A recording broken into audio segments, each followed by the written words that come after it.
साईं लोक ने शऊर की आंख खोली तो खुद को दौलत में खेलते पाया।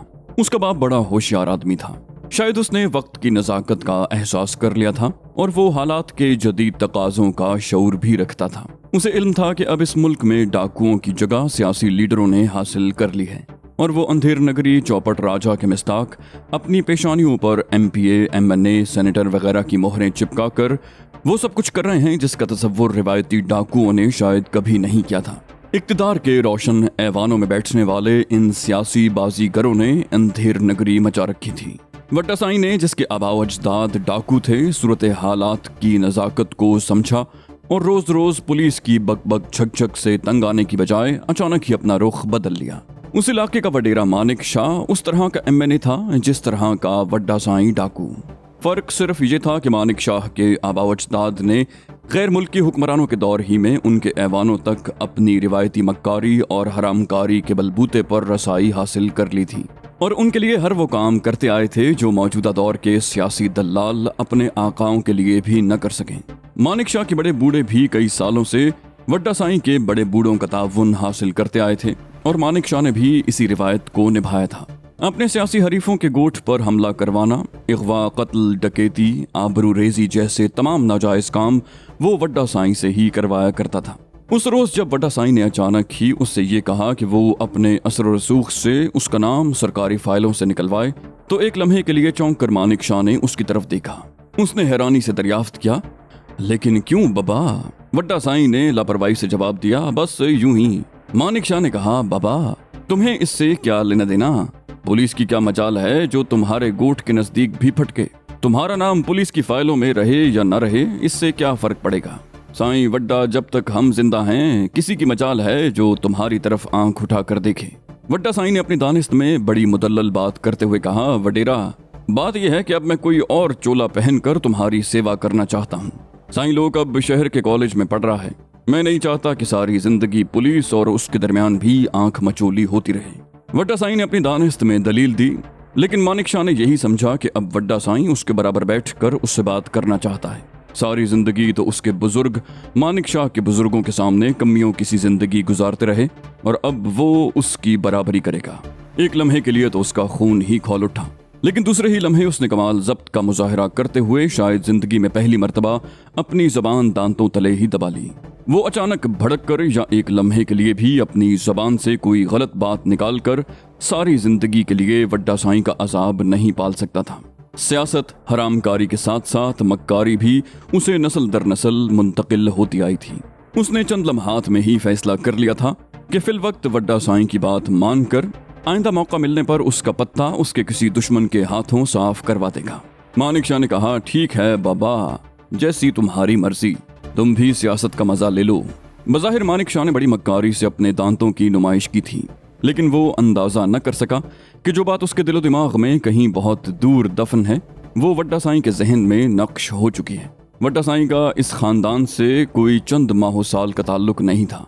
वो कई सालों से इन वडेरों से मुंसलिक था और इनकी रग रग को समझता था।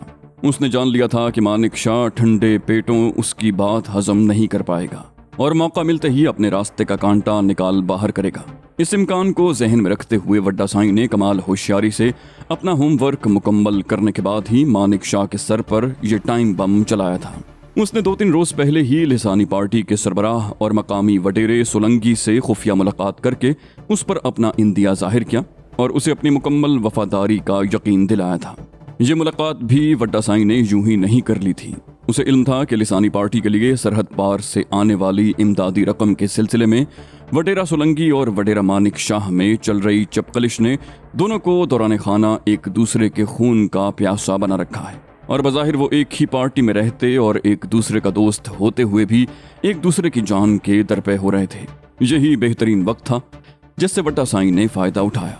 वडेरा सोलंगी वड्डा साईं की ताकत और वडेरा मानिक शाह से उसके खुसूसी ताल्लुकात से बखूबी आगाह था और उसे मानिक शाह के नजदीकी किसी ऐसे ही आस्तीन के सांप की जरूरत थी जिसको वो हमेशा खतरे की तलवार बनाकर मानिक शाह के सर पर लटकाए रखे। बसूरत दीगर मानिक शाह से कुछ बईद नहीं था कि वो क्या कर गुजरे। मानिक शाह को मुख्तलिफ कॉर्नर से वड्डा साईं ने वडेरा सोलंगी के साथ अपनी मुलाकात और उसकी तरफ से मिलने वाली आशीर्वाद से भी आशना करवा दिया था, जिसके बाद मानिक शाह की हालत वाकई जख्म खूरदा सांप की सी हो रही थी, जो सिर्फ तिल मिला सकता था, काट नहीं सकता था। लिसानी पार्टी का कयाम कब अमल में आया, उसके रवाबित सरहद पार मुल्क के दुश्मनों से कब उस्तवार हुए, भारतीय इंटेलिजेंस एजेंसी से उनका गहरा ताल्लुक कैसे कायम हुआ, इन सवालात के जवाबात तो किसी के पास नहीं थे। अलबत्ता एक बात सब जानते थे कि वडेरा सोलंकी की रॉ से गाड़ी छनती थी और आज भी भारतीय काउंसलेट में उसका नाम किसी की सिफारिश के लिए हतमी समझा जाता था। वडेरा सोलंकी आए रोज बैनुल-अक़वामी दौरों पर जाता रहता था। उसे इस बात का इल्म तो था कि उसके पेश रॉ के रॉ से खुसूसी रवाबित थे और सरहद पार से अक्सर बड़ी बड़ी रकमें और असलहा उनके यहाँ आता रहता था। उन्हें लाने और उधर से लिसानी पार्टी के एक दो कारकुनों को तखरीबकारी की तरबियत के लिए जाने वालों को भी वो पहचानता था। लेकिन राजदारी का ऐसा निज़ाम उसके पेशरों और रॉ के अफसरान ने कायम कर दिया था कि सिवाय पार्टी सरबराह के और किसी से उनका बराह रास्त कभी कोई राब्ता नहीं होता था। अपने घारी के हाथों जिसकी बेटी के साथ लिसानी पार्टी के सरबराह ने इगवा के बाद जबरदस्ती नाजायज ताल्लुकात कायम कर रखे थे, एक रोज उसकी मौत वाक़ हो गई। उस रोज अचानक ही और बिल्कुल खिलाफ तवक्को बदकिस्मत बेटी के बाप हारी ने लिसानी पार्टी के सरबराह पर कुल्हाड़ी से हमला किया और उसके मददगारों के पहुंचने से पहले ही उसकी गर्दन उड़ा दी, जिसके फौरन बाद हारी भी मारा गया। सरबराह की मौत के बाद पार्टी का सदर वडेरा सोलंकी को बनाया गया, जो अपने पेशरो के करीब तरीन समझा जाता था और जिसके मुतल्लिक पार्टी की आला क़यादत को यकीन था कि वो साबिक सरबराह के साथ मिलकर सरहद पार से आने वाला माल 50% तो खुद ही हड़प कर जाते थे और बाकी का 50% दूसरों तक पहुंचता था। मानिक शाह का शुमार वडेरा सोलंकी के मुखालिफ ग्रुप में होता था, लेकिन उसकी जुर्रत नहीं थी कि कभी खुलकर उसके खिलाफ कोई कदम उठाए, क्योंकि सरहद पार से फौरन ही उसे वार्निंग मिल गई थी, जिसमें उसे हुक्म दिया गया था कि वो बिला चूंचरा वडेरा सोलंकी के अहकामात की तामील करे, बसूरत दीगर दूसरा रास्ता अपना ले। और वडेरा मानिक शाह जानता था कि अब जिंदगी में कोई भी दूसरा रास्ता उसे सिर्फ मौत की शाहरा तक ही ले जाएगा।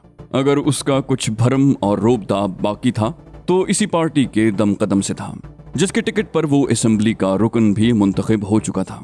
वो इस इलाके का वाहिद बिला मुकाबला मुंतखब होने वाला रुकन था, क्योंकि रॉ ने उसके मद्दे मुकाबिल को इलेक्शन से 24 घंटे पहले ही बम धमाके से हलाक करवा कर उसकी कामयाबी की राह उस्तवार कर दी थी, जिससे उसकी कामयाबी की राह साफ हो गई और इलेक्शन मुलतवी हो गया।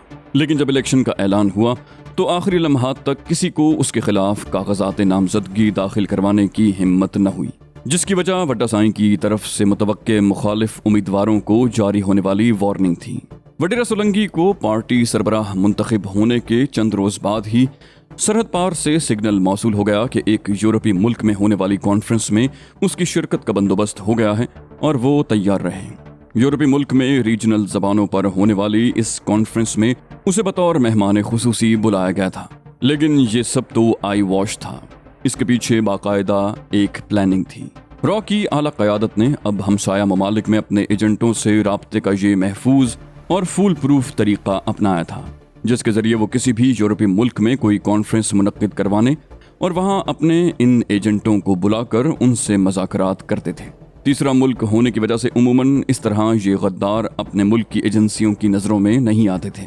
वडेरा सोलंकी भी जानता था कि कॉन्फ्रेंस तो एक बहाना ही है। उसका इस्तकबाल तो लंदन के एयरपोर्ट पर उसके मकामी पार्टी वर्कर्स और कॉन्फ्रेंस के करता धरता लोगों ने ही किया था, जिनमें रॉ के लोग भी माकूल तादाद में मौजूद थे। लेकिन इस मरहले पर उन्होंने वडेरा सोलंकी से दूर ही रहकर सिर्फ इस इम्कान पर नजर रखनी थी कि पाकिस्तान की किसी एजेंसी के लोग तो उसकी निगरानी नहीं कर रहे। वडेरा सोलंकी को वो लोग कारों के जुलूस की शक्ल में होटल ब्रिस्टल के उस VIP रूम तक लाए थे, जो बतौर खास उसके लिए बुक करवाया गया था। ये 3 कमरों पर मुश्तमिल एक मुकम्मल स्वीट था। शाम तक तो कॉन्फ्रेंस के लोग वडेरा सोलंकी से बातचीत करते रहे और रात डिनर पर उसकी मुलाकात मिसेज ललिता से करवाई गई, जो मकामी हलकों की जानी पहचानी शख्सियत और इस कॉन्फ्रेंस की करता धरता थी। अपनी सोशल सरगर्मियों की वजह से लंदन के आला हलकों में मिसेज ललिता को अहम मकाम हासिल था। उसके पास खूबसूरती, बेपनाह दौलत और जरखेज दिमाग मौजूद था और सिवाय मकामी भारतीय काउंसलेट में फर्स्ट सेक्रेटरी के ओहदे पर मौजूद राम मलानी के और किसी को उसकी असलियत का इल्म नहीं था।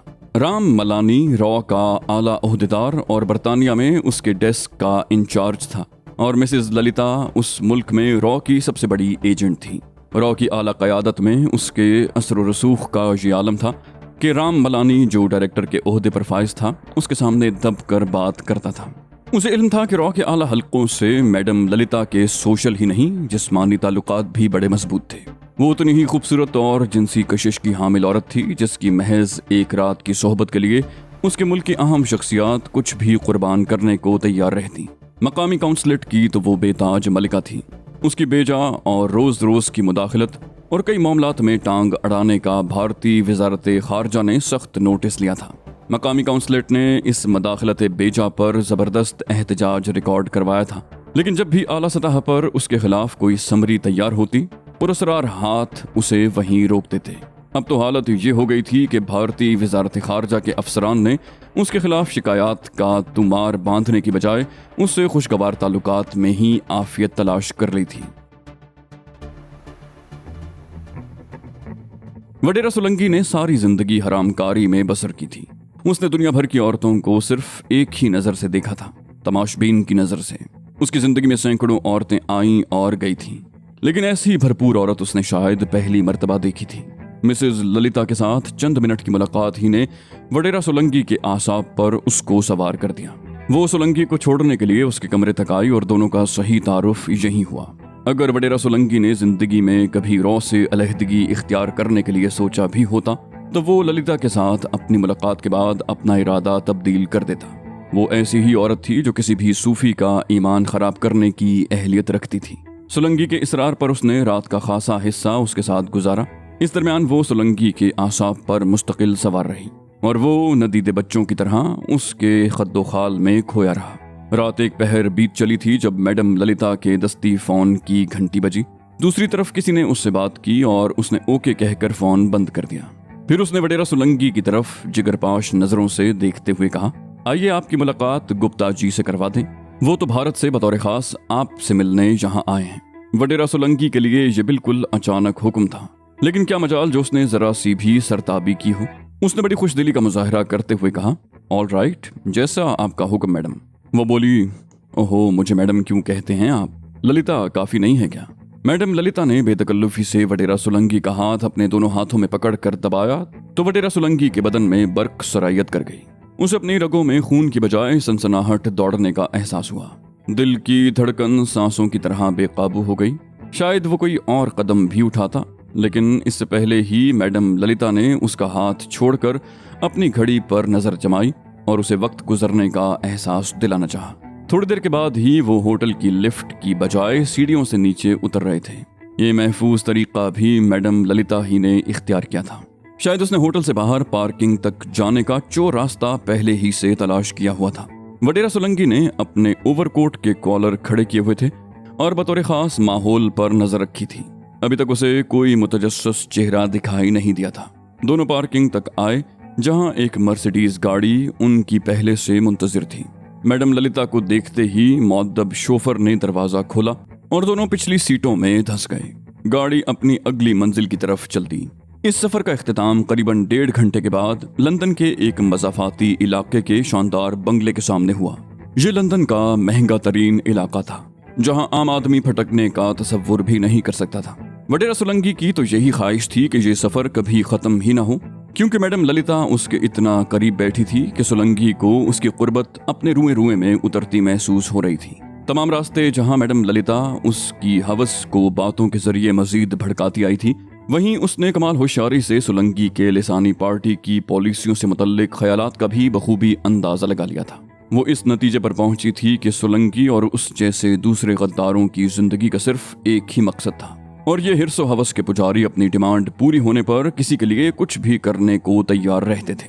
उन्हें इस बात से कुछ गरज नहीं थी कि उन्हें पैसा देने और अपना उल्लू सीधा करने वाले कौन हैं, उनके मकासद क्या हैं, वो उनके जरिए उनके मुल्क की जड़ों को कितनी आसानी से खोखला कर रहे हैं।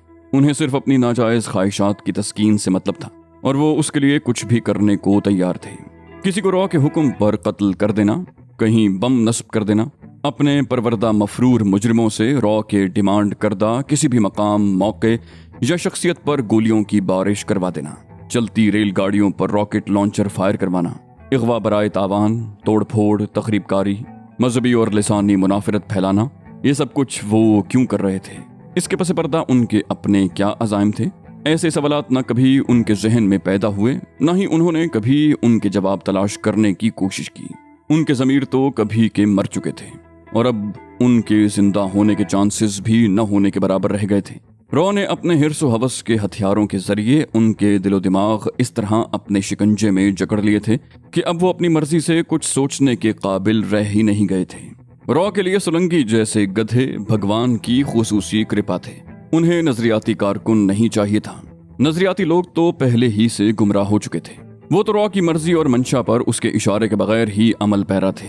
उन्होंने अपने गुमराह अजहान में जन्म लेने वाली मुतासिब दलीलों के जरिए जो एक नुक्ता नज़र अपना लिया था और जिस तरह महज अपनी अना की तस्कीन के लिए मुल्क की सलामती को भी दाव पर लगाने पर तुल गए थे, उसके बाद रॉ के करने का काम ही क्या बाकी रह जाता था। सोलंकी जैसे वर्कर उनके लिए नागुज़ीर थे। उन्हें उनकी कमजोरियों का इल्म था और रॉ वाले जानते थे कि अपनी कमजोरियों के लिए ये लोग मरते दम तक उनके हाथों ब्लैकमेल होते रहेंगे। यूं भी उनके तजुर्बे ने बताया था कि नाम नेहाद किस्म के नजरियाती लोग वक्त आने पर कुछ भी नहीं कर पाते। अलबत्ता हिर्स व हवस के अंधे उनके लिए कुछ भी करने को तैयार हो जाते हैं। वफादार कुत्ते की तरह हर वक्त दुम हिलाते उनके पीछे पीछे चला करते थे। साबिका सरबराह का गैर मुल्की बैंक अकाउंट भी रॉ ने खुलवाया था और अब वो यही जाल सोलंकी पर फेंकने वाले थे।